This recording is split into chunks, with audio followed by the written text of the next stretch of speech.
ॐ नमः शिवाय। शिवजी सदा सहाय। ॐ नमः शिवाय। गुरुजी सदा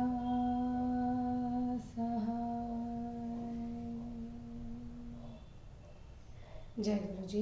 अथ श्री शिव महापुराण द्वितीयं रुद्रसंहितायां पंचम युद्धखंड अथ सप्तपञ्चाशत्तमोऽध्यायः। सनत्कुमार उवाच।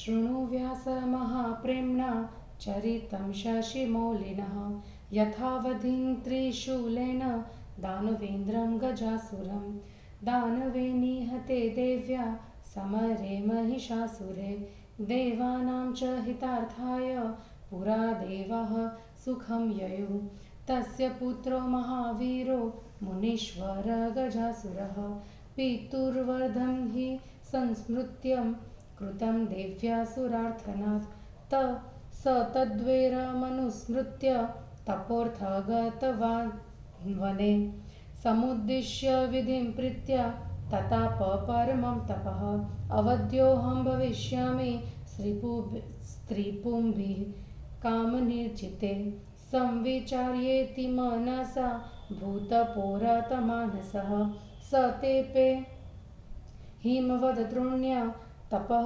परमदारुणम् ऊर्ध्वबाहुर्नभो दृष्टिः पादागुष्ठाश्रितावनिः जटाभारे सवेरेजे प्रलयार्क इवांशुभिः महिषासुरपुत्रोऽसौ गजासुर उदारधिः तस्य मूर्ध्नः स भूतः सधूमोऽग्निस्तपोमयः तिर्यगूर्ध्वमधोलोकां स्थापयन् विश्वगीरितः चक्षुर्भुर्नदुदन्वन्त श्वाग्नेर्मूर्ध समुद्भवात् निपेतु सग्रहस्तारा जज्वलुष्व दिशो दश तेन तप्ताः सुराः सर्वे दिवं त्यक्त्वा सवासवाः ब्रह्मलोकं ययुर्विज्ञा पयामाशुश्वचालभुवः देव ऊचु विधे गजासुरतपस्तप्ता वयमथाकुलः न शक्नुमो दिवि स्थातुं तस्ते शरणं गतः विधेह्युपशमं तस्य चान्यान् जीवयितुं कृपां लोकानक्ष्यन्त्यन्यथा हि सत्यं सत्यं च ब्रूमहे इति विज्ञापितो देवैर्वासवादे स आत्मभू भृगुदक्षादिभिर्ब्रह्मा ययो दैत्यवराश्रमं तपन्तं तपसा लोकान्यथा भ्रापि हितं दिवि विलक्ष्य विस्मितः प्राह विहसन्सृष्टिकारकः ब्रह्म उवाच उत्तिष्ठोत्तिष्ठ दैत्येन्द्र तपःसिद्धोऽसि माहिषे प्राप्तोऽहं वरदस्तात् वरं वृणु यथेप्सितम् सनत्कुमार उवाच उत्थ्यायोत्थ्याय दैत्येन्द्र ईक्षमाणो दृशा विभुं गिरा गद्दया प्रीतोर्गुणदेवं स महिषिः गजासुर उवाच नमस्ते देवदेवेश यदि दास्यसि मे वरम् अवध्योऽहं भवेयं वै स्त्रीपुंभिः कामनिर्जिते महाबलो महावीर्यो जेयो देवादिभिः सदा सर्वेषां लोकपालानां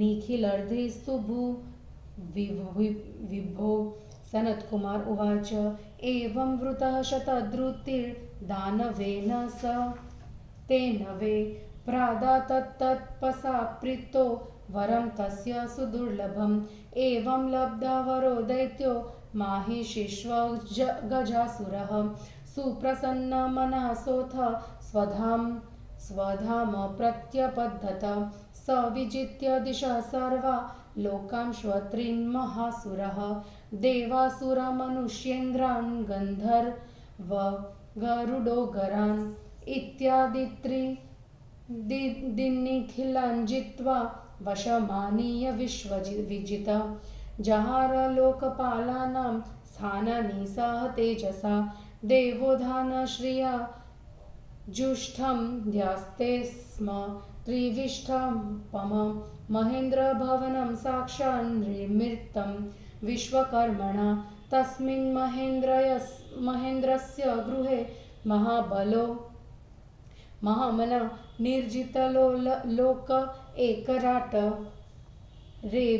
रेमेभिवन्धा द्रियुगः सुरादिभिः प्रतापिते रुर्जितचण्ड शासनः स इत्थं निर्जितककुबेराट् विषयान् प्रियान् यथोपजोषं भुञ्जानो नातृप्यदजितेन्द्रियः एवमैश्वर्यमत्तस्य धृप्तस्योच्छास्त्रवर्तिनः काले व्यतीते महति पापबुद्धिरभूत्ततः महिषासुरपुत्रोऽसौ सञ्चिक्लेश द्विजान्वरान् तपसान्नितरां पृथ्व्यां दानवसुरमर्दनः सुरान्नरांश्व प्रमथान् सर्वान् चिक्लेश दुर्मतिः धर्मान्वितान् विशेषेण पूर्ववैरमनुस्मरन् एकस्मिन् स्मरेतात्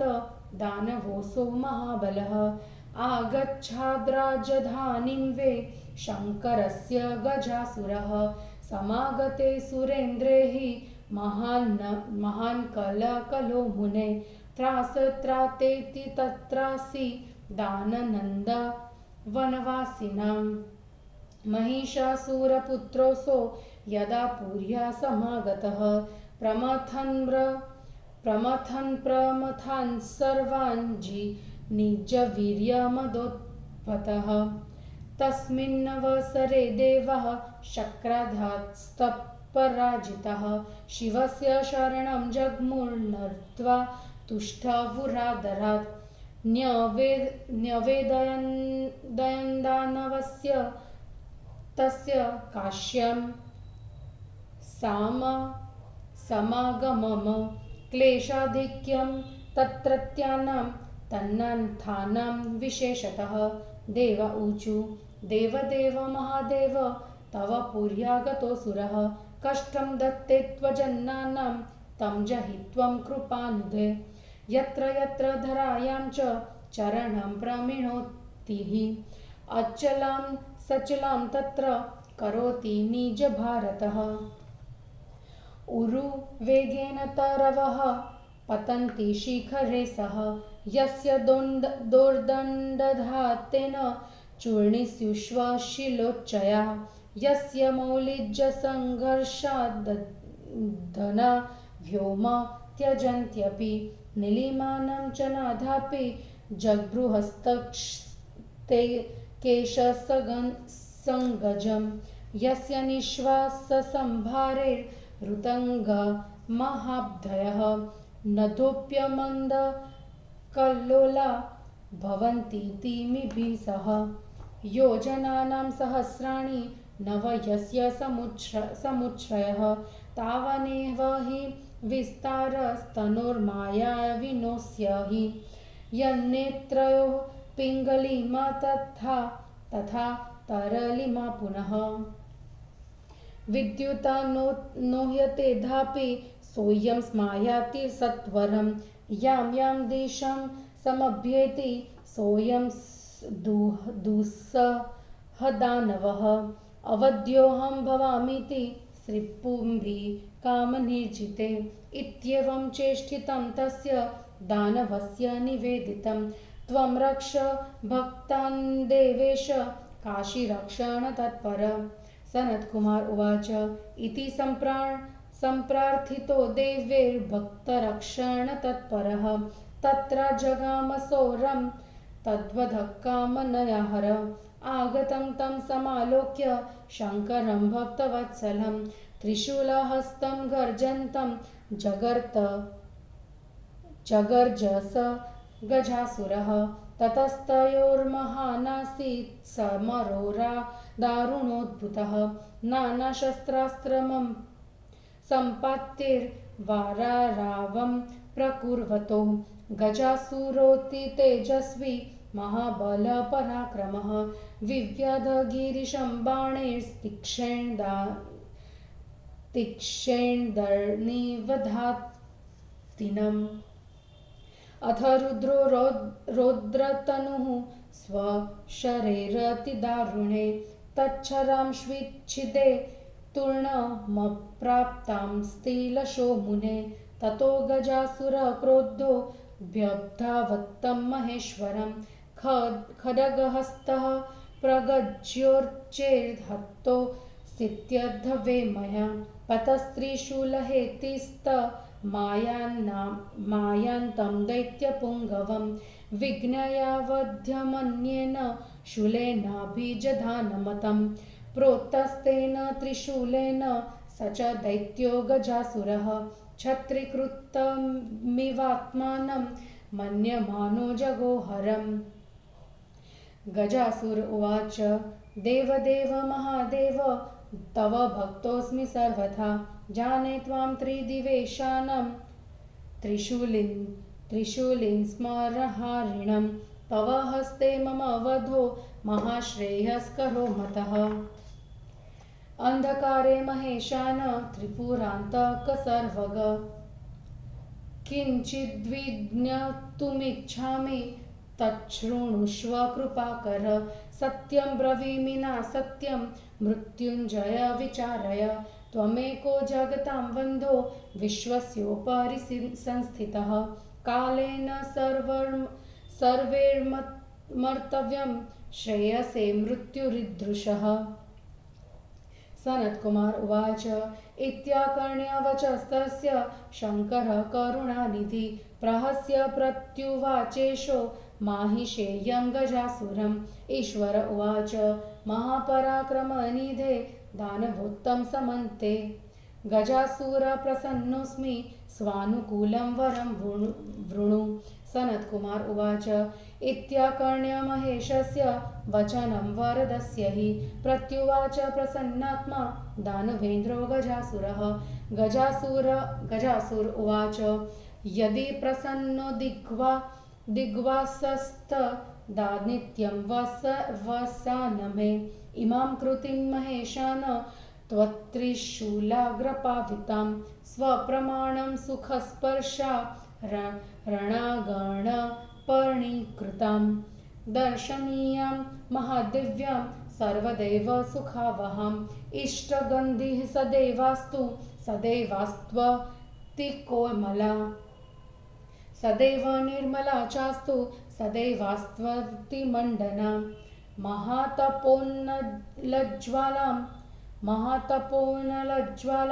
प्राप्यापि सुचिरं विभो न दग्धाकृतिरेषा मे पुण्यगन्धनिधेस्ततः यदि पुण्यवतीनेषा मम कृतिर्दिगम्बर तदा त्वदङ्गसगोत्स्याः कथं जातो रणगणे अन्यं च मे वरं देहि यदि तुष्टोऽसि शङ्कर नामास्तु कृतिवासास्ते प्रारम्भ्याधातनं दिनं सनत्कुमार उवाच श्रुत्वेति स वचस्तस्य शङ्करो भक्तवत्सलः तथेत्युवाच सुप्रीतो महिषासुरजं च तं पुनः प्रोवाच प्रीतात्मा दानवं तं गजासुरं भक्तप्रियो महेशानो भक्तिनिर्मलमानसम् ईश्वर उवाच इदं पुण्यं शरीरं ते क्षेत्रेऽस्मिन् मुक्तिधा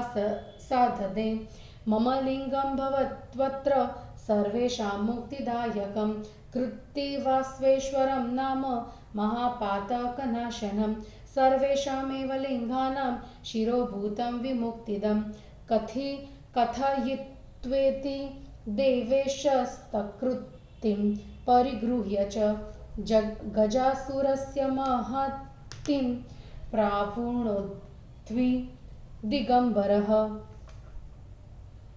महामहोत्सवो जातस्तदा तस्मिन् हि मुनीश्वर हर्षमापुर्जना सर्वे काशीस्थः प्रमथास्तथा हरिब्रह्मादयो देवा हर्षनिर्भरमानसा तुष्टुवुस्तं महेशानं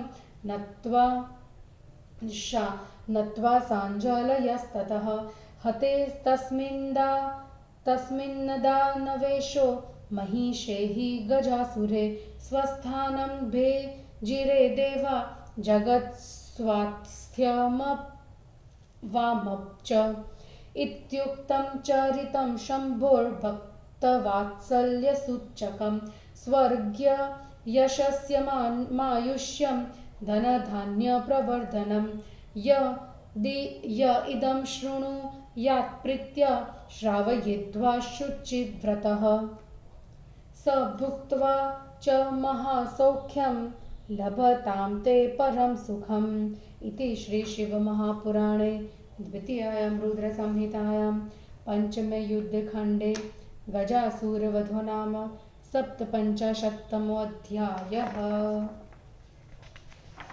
हिंदी अनुवाद।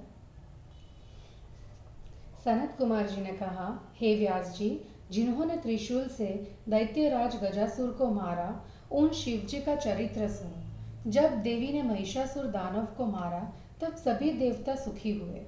हे मुनिवर, उसके पुत्र महावीर गजासुर ने देवताओं की प्रार्थना पर देवी द्वारा मारे गए अपने पिता का स्मरण कर वह उस वैर का स्मरण कर ब्रह्मा को लक्ष्य करके तपस्या करने वन को गया और भक्ति से कठोर तप करने लगा। काम विकार रहित स्त्री पुरुषों द्वारा भी मैं न मारा जा सकूं, ऐसा विचार कर वह तपस्या करने लग गया। वह हिमालय की गुफा में ऊपर की ओर भुजा करके आकाश में दृष्टि स्थिर करके पैर के अंगूठे पर पृथ्वी पर खड़ा होकर घोर तप करने लगा। वह महिषासुर का पुत्र बुद्धिमान जटाधारी गजासुर प्रलय काल के सूर्य के समान चमक रहा था। उसके सिर से निकला हुआ तपोमय अग्नि का धुआं तिरछे ऊपर नीचे स्थित लोगों को तपाता हुआ चारों ओर फैल गया। उसके सिर से निकली हुई अग्नि से नदियां तथा समुद्र घबरा गए। ग्रह एवं तारे गिरने लगे और देशों और दसों दिशाएं जलने लगी। इससे संतप्त होकर इंद्र सहित सभी देवता स्वर्ग को छोड़कर ब्रह्मलोक को गए। वहां जाकर उन्होंने कहा कि पृथ्वी डावाडोल हो रही है। देवताओं ने कहा, हे ब्रह्मा जी, गजासुर की तपस्या से हम लोग संतप्त तथा व्याकुल हो गए हैं। अब हम स्वर्ग में नहीं रह सकते, इसलिए आपकी शरण में आए हैं। उसकी शांति कीजिए, दूसरों को जिलाने की कृपा कीजिए, नहीं तो समस्त लोकों का नाश हो जाएगा। हम सच कह रहे हैं। इंद्र आदि देवताओं द्वारा इस प्रकार निवेदन करने पर स्वयंभू ब्रह्मा जी भृगु दक्ष आदि को लेकर दैत्यराज की तपोभूमि पर गए। आकाश में बादलों से ढके हुए सूर्य की भांति वह दैत्यराज अपने तप से लोगों को तपता हुआ दिखलाई दिया। उसे देखकर चकित ब्रह्मा जी हंसते हुए कहने लगे। ब्रह्मा जी ने कहा, हे महिषपुत्र दैत्यराज, तुम्हारा तप सिद्ध हो गया। हे तात, मैं वर देने के लिए आया हूँ, तुम इच्छित वर मांगो।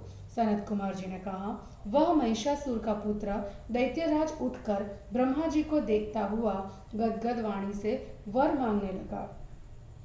गजासुर ने कहा, हे देवेश, आपको प्रणाम है। यदि मुझे वर देना है तो मैं जितेंद्रिय निष्काम स्त्री पुरुषों से भी न मारा जा सकूं। हे महाबली, महाशक्तिशाली होकर देवता आदि से भी अजय हो जाऊं, सभी लोकपालों की संपत्तियों का मैं भोग कर सकूं।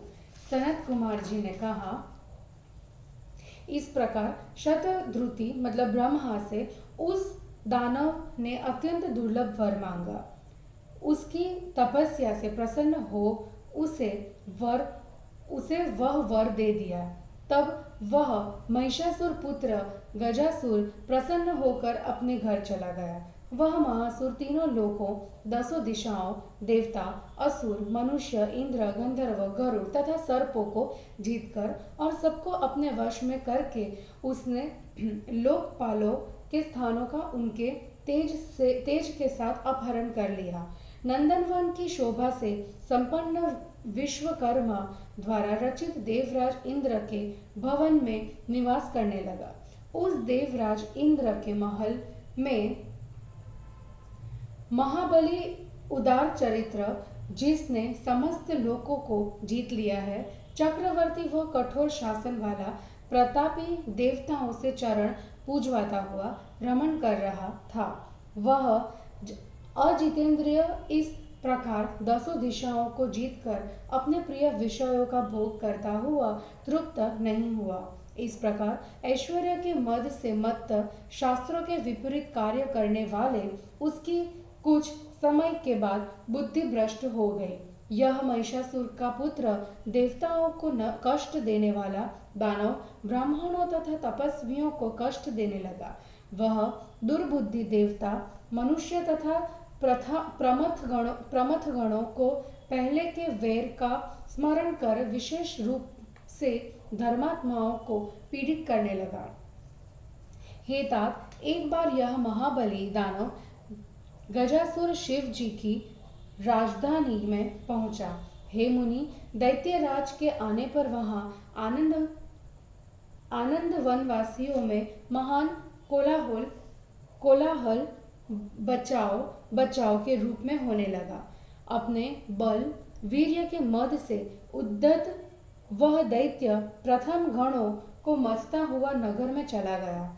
उसी समय दैत्यराज द्वारा पराजित इंद्र आदि देवता शिवजी की शरण में आकर प्रणाम कर स्तुति करने लगे और उस दानव के काशी में आने की सूचना दी और यह भी कहा कि उसके आने से वहां के श्रीमानों को भी कष्ट हो रहा है। देवताओं ने कहा, हे देव महादेव, आपकी नगरी में वह असुर गया है और हे कृपानिधि, आपके भक्तों को कष्ट दे रहा है, अतः आप उसे मारिए। वह जहाँ जहाँ पृथ्वी पर पैर रखता है वहाँ वहाँ उसके भार से पृथ्वी डगमगाने लगती है। इसके महान वेग से शिखरों के साथ वृक्ष गिर जाते हैं और जिसकी भुजाओं के आघात से पहाड़ चूर्ण हो जाते हैं, जिसके मुकुट के स्पर्श मात्र से बादल आकाश को छोड़ देते हैं, उसके बालों के स्पर्श से उत्पन्न नीलिमा आज भी आकाश में है, जिसके निश्वासों से नदियों तथा समुद्रों में तिमी नामक मछलियों के साथ महान लहरें उठने लगती है, जिसके शरीर की ऊंचाई उसकी माया से 9000 योजन हो जाती है और उतना ही इसके शरीर का विस्तार भी होता है, जिसकी आंखों का पीलापन तथा तरलता बिजली भी नहीं कर सकती, वही यहाँ शीघ्र आया है। यह असह्य पराक्रम वाला दानव जिस जिस दिशा में जाता है वहाँ वहाँ कहता है कि मुझे निष्काम स्त्री पुरुष भी नहीं मार सकते। हे देवेश, कशीरक्षण तत्पर इस प्रकार उस दानव का चरित्र आपसे कह दिया है, आप अपने भक्तों की रक्षा कीजिए। सनत कुमार जी ने कहा। इस प्रकार देवताओं ने प्रार्थना की। तब भक्तों की रक्षा करने में तत्पर शिव जी शीघ्र ही उसे मारने के लिए आ गए। भक्त वत्सल शिव जी को हाथ में त्रिशूल लिए हुआ आता हुआ देखकर वह गजासुर गरजने लगा। तब उन दोनों में आश्चर्यकारी घोर युद्ध अनेक शस्त्रों तथा सिंह गर्जना के साथ हुआ। अति तेजस्वी महाबली पराक्रमी गजासुर ने तीक्ष्ण बालों से दानव नाशक शिव जी को बेंधा। हे मुनि, रौद्र शरीरधारी रुद्र ने अपने कठोर बाणों से उसके बाणों को बीच में ही काटकर टुकड़े कर दिए। तब कुपित होकर गजासुर शिव जी की ओर हाथ में तलवार लेकर गरजता हुआ यह कहकर दौड़ा कि आज मैंने तुम्हें मार दिया। तब त्रिशूल और तलवार लेकर आते हुए दूसरों द्वारा अवध्य उसे देखकर शिव जी ने उसे त्रिशूल से मारा। उस त्रिशूल से बिंधा हुआ वह गजासुर दैत्य अपने को शिव जी का छत्र मानता हुआ शिव जी की स्तुति करने लगा। गजासुर ने कहा, हे देव देव महादेव, त्रिशूलधारी, तीनों लोकों के स्वामी, कामदेव के नाशक, मैं आपका भक्त हूँ, मैं आपको जानता हूँ। हे महेशान, अंधकारी, त्रिपुरांतक, सर्वज्ञ, आपके हाथ से मेरा मरण बड़ा कल्याणकारी हुआ। हे दयालु, मैं कुछ निवेदन करना चाहता हूँ, उसे सुनिए। हे मृत्युंजय, मैं झूठ नहीं अपितु सच कह रहा हूँ। आप विचार कीजिए। आप एकमात्र संसार के प्रणम्य है, संसार के ऊपर स्थित है, समय से सभी को मरना है, किंतु ऐसी मृत्यु कल्याणकारक होती है। सनत कुमार जी ने कहा। उसके इस वचन को सुनकर करुणानिधि शंकर ने हंसकर महिषासुर पुत्र गजासुर से कहा। शिव जी ने कहा, महापराक्रम निधि, दानव श्रेष्ठ, सद्बुद्धि गजासुर, मैं प्रसन्न हूँ, अपने अनुकूल वर मांग। सनत कुमार जी ने कहा, वरद शिव जी के इस वचन को सुनकर प्रसन्न दानवराज गजासुर ने कहा, हे दिगंबर महेशान, यदि आप मुझ पर प्रसन्न हैं तो अपने त्रिशूल के अग्रभाग से पवित्र किए हुए मेरे चर्म को प्रतिदिन धारण कीजिए। यह चर्म आपके प्रमाण का है। युद्ध भूमि में मैं इसे हार चुका हूँ। इसका स्पर्श सुखद है, यह देखने योग्य है। यह दिव्य चर्म आपको सुख देगा, इससे कभी दुर्गंध नहीं आएगी। यह सदा कोमल, शोभायमान तथा निर्मल रहेगा। हे विभु, महान धूप तथा आग की लपटों से भी यह पुष्पगंध निधि मेरी कृति देर तक नहीं जलेगी। हे दिगंबर, यदि यह मेरी कृति पुण्यवती न होती तो युद्ध भूमि में आपके अंग के साथ इसका संग कैसे होता। हे शिव जी, यदि आप प्रसन्न है तो एक वर और मुझे दीजिए। आज से आपका नाम कृतिवासस होगा। सनत कुमार जी ने कहा। उसकी इस बात को सुनकर भक्तवत्सल शिव जी इस वर को भी महिषासुर के पुत्र को दे दिया। भक्त प्रिय शिव जी ने प्रसन्न होकर भक्ति से निर्मल चित्त वाले उस गजासुर से फिर शिव जी ने कहा, यह तुम्हारा पवित्र शरीर इस मुक्तिप्रद क्षेत्र में सबको मुक्ति देने वाला मेरा लिंग बने। इसका नाम कृतिवासेश्वर होगा, जो सभी लिंगों में श्रेष्ठ, सभी पापों का नाशक, मुक्तिप्रद होगा। दिगंबर शिव जी ने इतना कहकर उस गजासुर के चर्म को लेकर पहन लिया। हे मुनिवर, उस दिन काशी में स्थित प्रमथगण तथा अन्य सभी प्रसन्न हुए और सबने महोत्सव मनाया। ब्रह्मा, विष्णु आदि देवता प्रसन्न होकर हाथ जोड़कर शिव जी की स्तुति करने लग गए। महिषासुर पुत्र गजासुर के मर जाने पर देवता अपने स्थानों को चले गए और प्रशंसा सुखी हो गया। भक्तों के प्रति दया का सूचक स्वर्ग, यश, आयु को देने वाला, धन धान्य को बढ़ाने वाला शिव जी का चरित्र कह दिया गया। जो पवित्र चरित्र पुरुष इस चरित्र को प्रेम से सुनता या सुनाता है, वह इस लोक में सुख भोग करके अंत में मोक्ष को प्राप्त करता है। इस प्रकार शिव महापुराण में गजासुर वध नामक 57वां अध्याय समाप्त हुआ। जय गुरु जी।